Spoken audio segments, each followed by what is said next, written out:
Back in the 90s, the music scene in the UK was insanely competitive. The Britpop movement was in full swing, and Blur and Oasis constantly competing against each other for the top spot.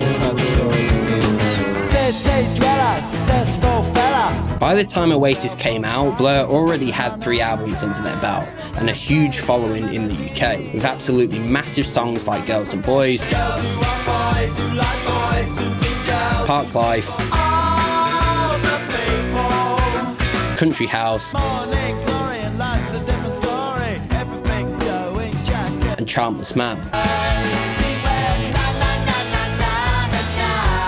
Blur had already released their first 4 albums, Leisure, Modern Life is Rubbish, Park Life and The Great Escape, but it wouldn't be until 1997 when they would go back into the studio with legendary producer Stephen Street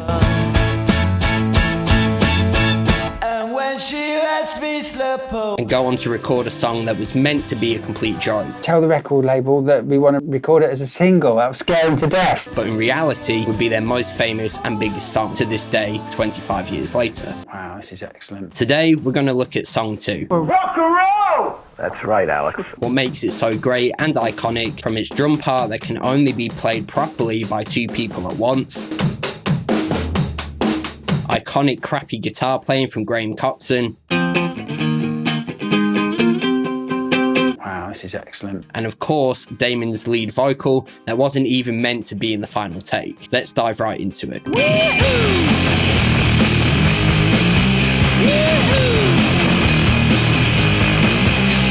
Blur were in the studio with producer Stephen Street and wanted to make a song that would annoy the record label and freak them out, so they started laying down some tracks. First of all, let's look at the drum part.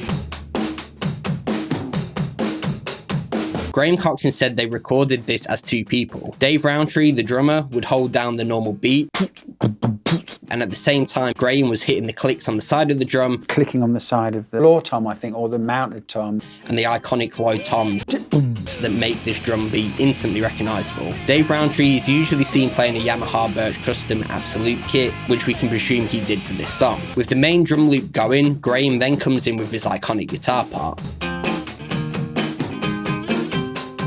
which he said he wanted to sound really bad and clangy, and played poorly too. What's crap, clean, clangy, kind of not played particularly well. Which he absolutely nailed. Then on top of that, the massive bass tone comes thumping into the picture, along with Graham's distorted guitar parts.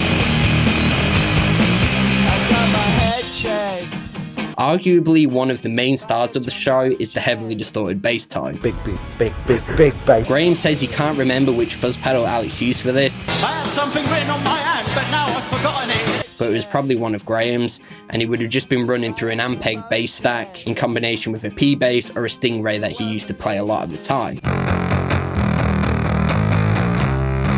For the little slidey bass overdub that comes in, they ran the bass through a tiny Marshall practice amp. Yeah, that's a Marshall, the ones that are that big, to get that distorted tone. But now, let's go back to one of the most iconic parts of this song, Graham's really poorly played and sounding guitar parts. This is Graham Coxon, you know what I'm saying? Welcome to Cribs. That make the song so unique and memorable in its own right. Graham starts off clean, which he says would have just been his Marshall Plexi turned down really quiet with his Telecaster, but for the distorted parts, Graham was kicking on a few pedals at once. Chinny fuzz, or the Watson fuzz, and a rat? Most likely a rat and a fuzz of some sort, maybe a big muff or a shin-eye fuzz. Jesus Christ.